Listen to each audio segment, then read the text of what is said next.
Recent studies have shown that people with Down syndrome are highly vulnerable to developing Alzheimer's disease, the most common cause of dementia. Today we are at the Semel Institute for Neuroscience and Human Behavior, where we will learn how research is helping to identify the disease early and intervene to help slow its progression. We will also look at the challenges older adults face when they are caregivers of a child with dementia, when they may soon need caregivers themselves. And later in the program, we will visit with an organization that provides assessments to identify needs, benefits, and gaps in service for caregiver and care recipient. Please stay tuned for Aging Well in LA.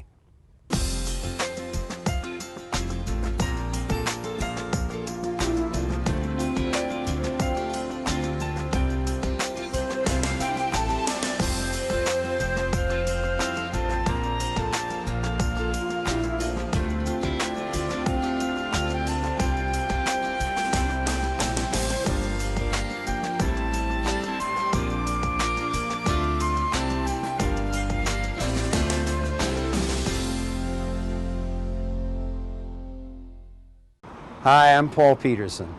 Welcome to Aging Well in LA. Let's start today's program with a visit to Caregiver Corner, where Susie Rodriguez-Shapiro talks about memory loss in older adults. Have you ever wondered what's the difference between normal versus abnormal memory loss as we age? Have you ever wondered what you can do to try and maintain or improve your memory? Well, as we age, we should know that severe memory loss, like Alzheimer's, is not normal. Some of the more normal parts of aging would mean a slower thinking process. It takes us a little longer to recall things. Sometimes we need memory cues, like, that woman at church, the one that has a lovely singing voice and has a great grandkid. Yeah, Carol, that's who I'm talking about. That's what we're talking about. So now let's talk about the difference between dementia and Alzheimer's. Dementia describes symptoms that have severe impact on how someone remembers things, behaves. However, Alzheimer's is the most common type of dementia. According to the Alzheimer's Association, about 60 to 80% of dementia cases are Alzheimer's. So let's talk about what is Alzheimer's. Alzheimer's affects the brain and affects memory, thinking, and behavior. It gets worse with time, and so far there is no cure. Susie will be back later in the program to share some tips to maintain and improve your memory. Right now, we are in the office of Jean Devilliers, Director of the Intellectual and Developmental Disabilities Resource Center. Dr. Devilliers, can you tell us what the focus of your department is? We do work both on animal models of diseases because that allows us to understand what goes wrong into an animal, and we can identify molecules which can serve as the basis for eventually to help children with developmental disability. We are focused on early intervention because in developmental diseases, the brain develops not only abnormally, but then there is degeneration that takes place. So if we can intervene early on, we can prevent degeneration, and therefore we can delay the onset of, for instance, dementia in Down syndrome. That will be our aim. Dr. Devilliers, in a moment we will be visiting with your colleague, Dr. Linda Nelson, who will talk about the relationship between children with Down syndrome and the onset of dementia later on in their lives. Now, how does that fit into your research here? Well, this fits extremely well because she has been able to do longitudinal studies of Down syndrome and to use non-invasive techniques to see how the brain may be accumulating well-known substances such as amyloid can cause, for instance, Alzheimer's disease. And we have studied those samples for a number of different parameters that we know are very important during normal development. And we can see that in Down syndrome, they are defective. And so perhaps by by being able to develop a treatment, we could restore maybe functions into the brain. Thank you, Dr. Devillet. Now, as I said, we will be talking to Dr. Nelson about her research next. Thanks so much for joining us today. You are very welcome.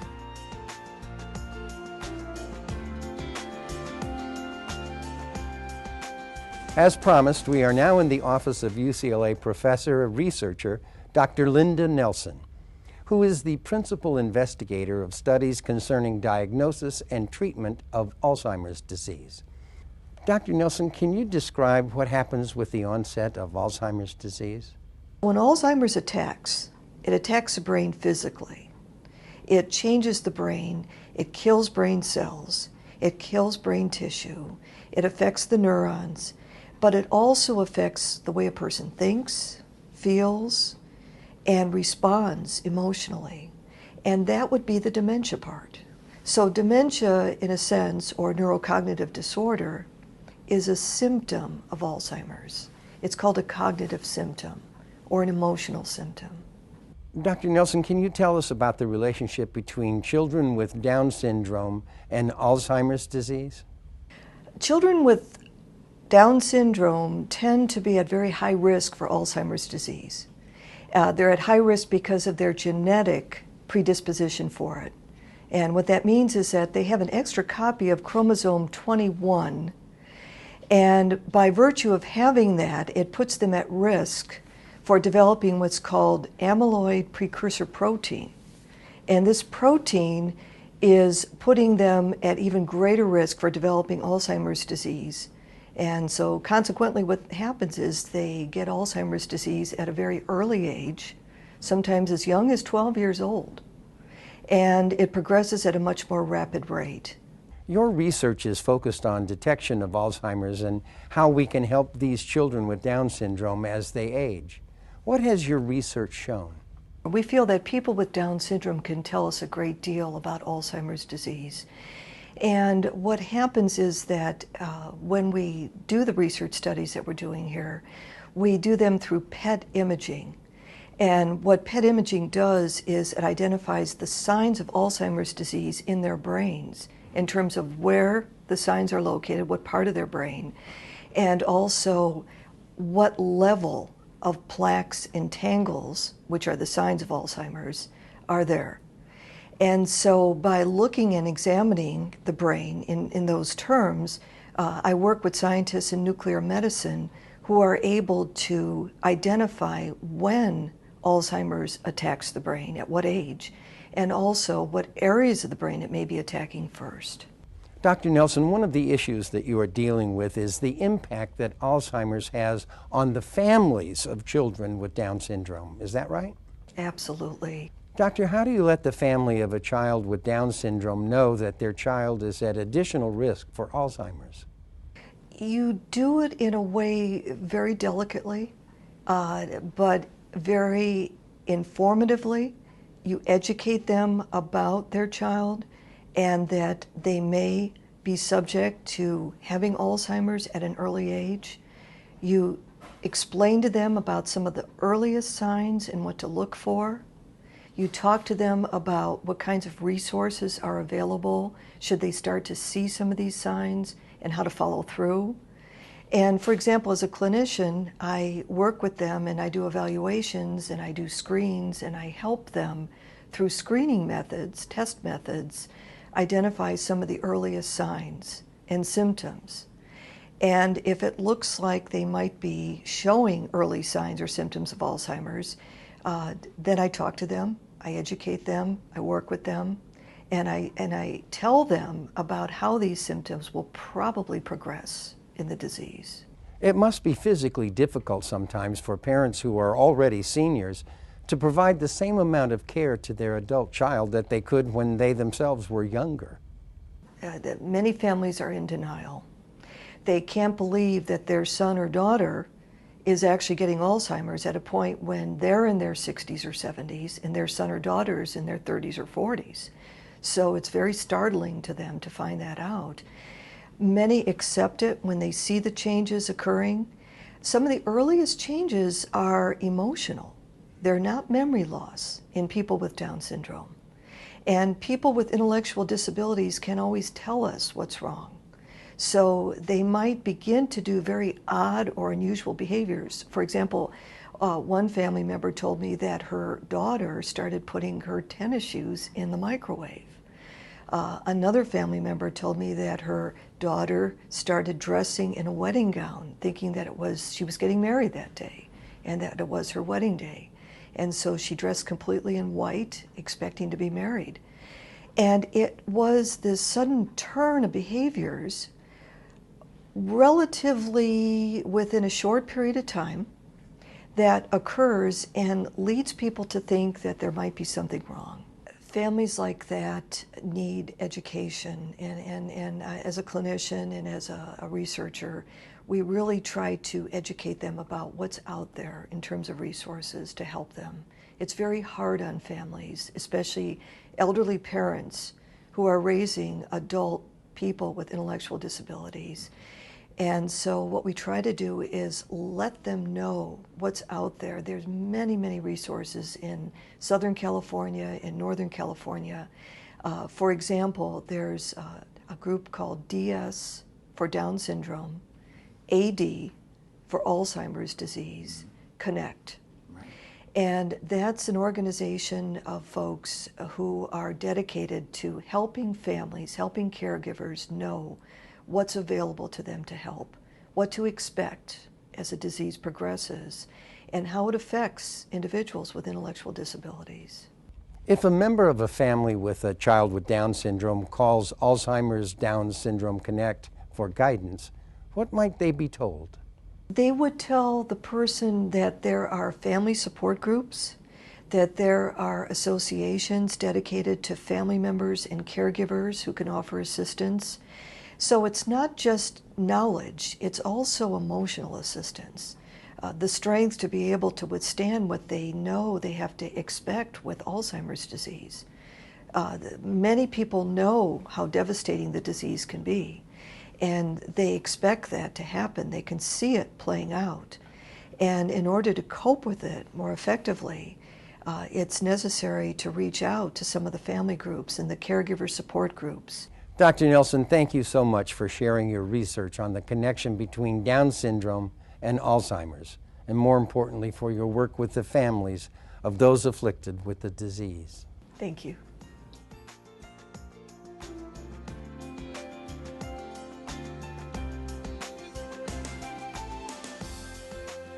Of course, there is a great impact on the families of those who've had Down syndrome and are now suffering with Alzheimer's. With me now are Kathy and Tracy. That's the mother and sister of Mary. Kathy, tell us about Mary. Well, Mary has Down syndrome. She's 49 years old, and now she has Alzheimer's. We could have never anticipated that in a million years, that would happen to her. And so we're actually at the last stages of her life. What were the warning signs that Mary had the onset of Alzheimer's? The beginning signs of Alzheimer's for Mary were very, very subtle, as they are with all people with Down syndrome, because you don't know that if the behavior changes are due to the Down syndrome, and of course, we had no clue that Alzheimer's was even in the picture. What changes did you notice in Mary's personality? Well, behavior changes. Now, Mary was a very outgoing woman. She played the drums. She's a great weaver, and in her work environment, but very gradually, she would withdraw from the group. At lunchtime, she's sitting by herself. That was not, but we didn't pick up on that because we weren't aware that Alzheimer's was even in the picture at that time. And when you visit her now, what is her condition? Right now, Mary is in the last stages of Alzheimer's, and that means that she doesn't speak anymore. She really doesn't know who we are. She doesn't walk. She's confined to a wheelchair or to her bed. She needs to be fed. She's actually totally helpless at this point. She's developed a mannerism of crying that one would think it would relate to pain, but it seems to be a reversal back to a more infantile stage of her life. but more like a young baby, not a newly born baby, but maybe 4 or 5 months old, at 5 o'clock in the afternoon where they're overstimulated and they just cry. And that's what Mary is doing now, only the difficulty is she's not a baby and I can't pick her up and walk around with her and rock her. Tracy, you are Mary's older sister and have had a long emotional relationship with her. What changes have you seen in her since she became not only a sufferer of Down syndrome, but also Alzheimer's? Mary always was the life of the party, Paul. When I look at her now, she's so like catatonic, but I keep thinking of her when she was so funny and sarcastic, and she would always, just hit your shoulder. Oh, come on, and she'd do her fun interaction with people, and everybody loved her. So when I see her now being so, it's like she's lost. There's no animation anymore, but I keep seeing that Mary that I knew so long ago and that I connected with. But somehow on a level, I still kind of know that she senses the connection, even though she's not showing it. Maybe it's something that I just really want. What sources of assistance can you recommend to those in your situation? I urge everyone to reach out, and there are programs and help within the community. Sometimes you have to do a little research in order to find these programs, but as caregivers, and incidentally now we have the aging parents who have become the caregivers of a son or daughter with Down syndrome and Alzheimer's. So it's a reverse situation there. And as I learned with being a caregiver for my husband, it is extremely important for caregivers to get all the help that they can, because caregivers burn out very quickly. Well, that's for sure. Kathy, in your situation, as far as caregiving is concerned, roles are reversed. Instead of having a younger caregiver, as is the general rule with seniors, Mary's caregiver is older than she is, and you're her mother. Isn't that ironic? Because I'm the aging parent with a daughter with Alzheimer's. Kathy, caring for Mary is not your first experience in caregiving for Alzheimer's patients. I understand that you are sharing your experiences by writing of them. I wrote a book about my experience with my husband called Widow with a Husband, an Alzheimer's Experience. And so the thought came to me, Mary has a story to tell, and she can't tell it. And so I'm writing a book. I'm in the process of it now, and the title of it is Through the Eyes of My Mother, Mary's Story. And she has a great story to tell, and I can write it through my experience and through Tracy's experience. Tracy will certainly be part of it. So it's very interesting. Just because someone has Down syndrome doesn't mean that they're just stuck in a non-creative world. Kathy and Tracy, thank you so much for being here and sharing your journey with us. Very nice to meet you and to be here.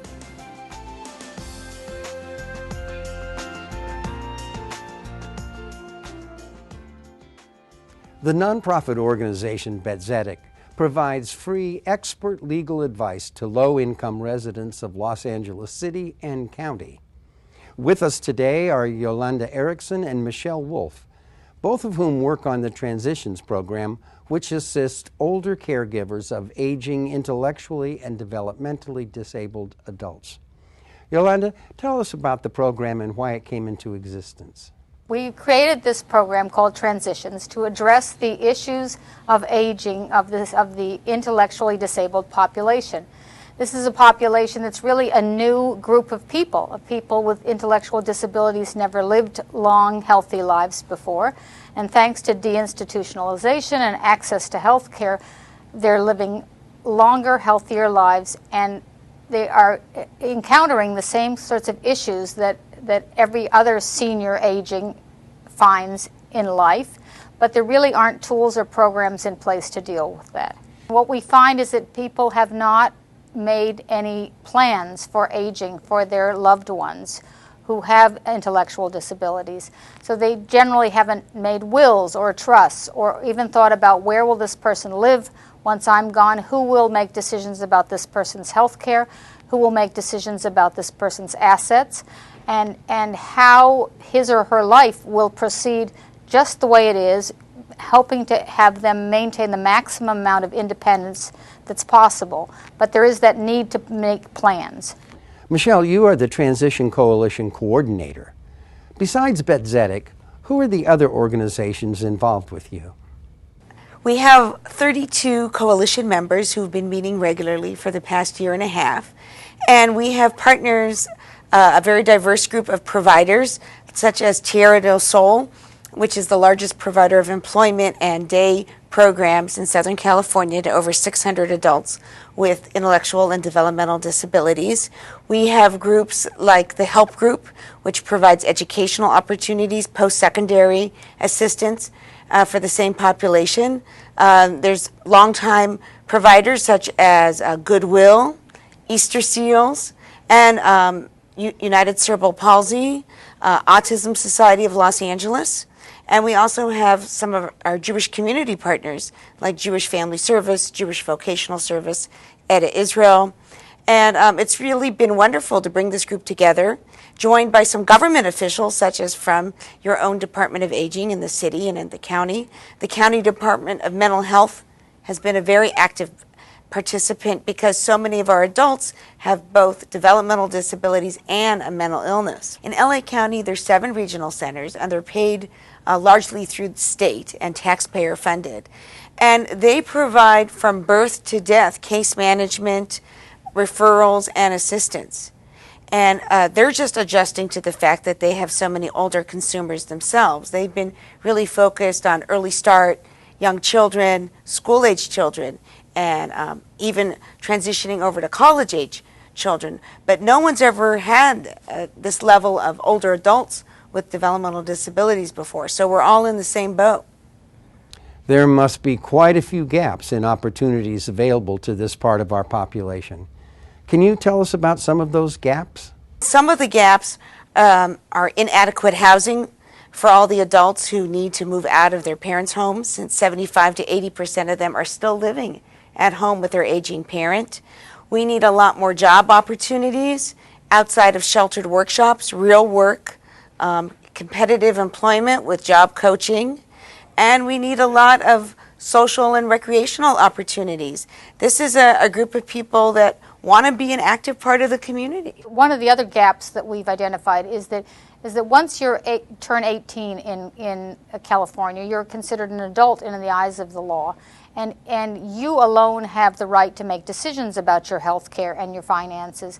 And unless there is somebody identified as an agent, either through the form of a power of attorney for health care or finances, or if somebody does not have capacity to make decisions, then we can help them obtain a conservatorship so somebody has the authority.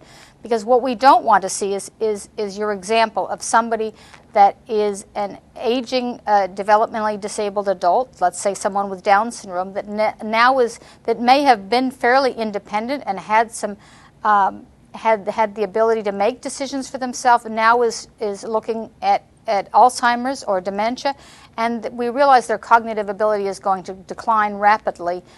So we really need to have something in place to where if they have the ability to name an agent, and if they don't have an ability to name an agent, we can start the conservatorship process so someone has the legal authority to get health care for them, to get housing, to make the decisions that are so critical to enable them to live their best lives.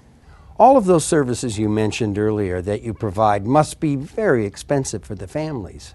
Most of these families do not have the means to pay private attorneys to create a long-term care plan for them. So it's a wonderful service that we offer completely free of charge. And our hope is not only to give these families authority to make decisions, but to give them the attendant peace of mind that comes with that they've done some planning, that they know that if something happens to them tomorrow, that there are some plans in place. Yolanda, who may benefit from this program? We're looking for anybody that has a developmental disability that is aging, any of their family members or loved ones or siblings, their parents, their neighbors. Anyone can contact us for information, but we're also really concerned at reaching people who have not been diagnosed with an intellectual disability. We know they're out there, and they are not receiving services. They're not part of the system, and we would hope to reach them as they age and get them involved and to make them aware of what services are available in the city to help them. Thank you, Yolanda and Michelle, for joining us today. And now, here is Janet Morris, Director of the Family Care Project at Betzedic, to describe some more of their services. We help not only with public benefits, including Medicare, Medi-Cal, and in-home supportive services, we also help people plan for the future, using powers of attorney, advance directives, and wills. In addition to that, our Caregiver Project helps people who are in long-term care situations, as well as people who are caring for loved ones at home. We have many publications which you can access through our Betzedic website, including our Transitions brochure, the Caregiver Companion,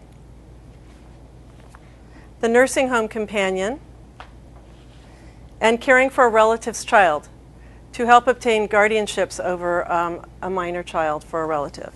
Thank you very much for joining us today. And now let's call on Susie Rodriguez Shapiro, today's Caregiver Corner contributor, to give us some tips to maintain and improve your memory.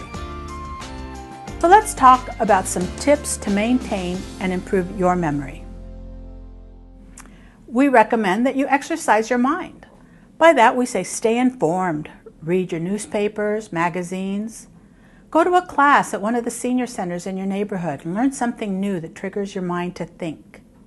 Do puzzles, whether they're crossword puzzles, Sudoku, or the old-fashioned tabletop puzzles. Socialize with others. That's another beauty of the senior centers in your community. Exercising the body is very important. The healthier your body, the healthier your brain. It also decreases your stress and helps motivate you to stay engaged. Also, watch what you eat and drink. Remember that low-fat diets are better for you. Fruits and vegetables should be a bigger part of your daily consumption. And watch the alcohol consumption. As we get older, we metabolize alcohol a little differently. So we think that it's important that you create a system. This will be very helpful for you in remembering that you keep your keys in a certain place, your eyeglasses, your wallet, have a place for them. Remember to put things in that place so that when you're looking for them, there you go. Use a daily to-do list. Write things down in your calendar. Use sticky notes to remind yourself of what needs to be done. And partner with your doctor. Discuss changes that you see and how long you've seen them or when you noticed them so that you can keep track. Maybe it's a medication interaction or something else that has triggered it. But keep open communication with your doctor. Keeping a health journal can be very helpful too. Reminding somebody of when the vaccinations have been done, when new medications were introduced, or other things that may affect the quality of your health. Basically, remind you to maintain a positive attitude. Optimists tend to live longer. So until next time on Caregiver Corner, take care of yourself. Thanks, Susie. That's great advice. Well, that's it for today's Aging Well in LA. I'm Paul Peterson. We'll see you next time.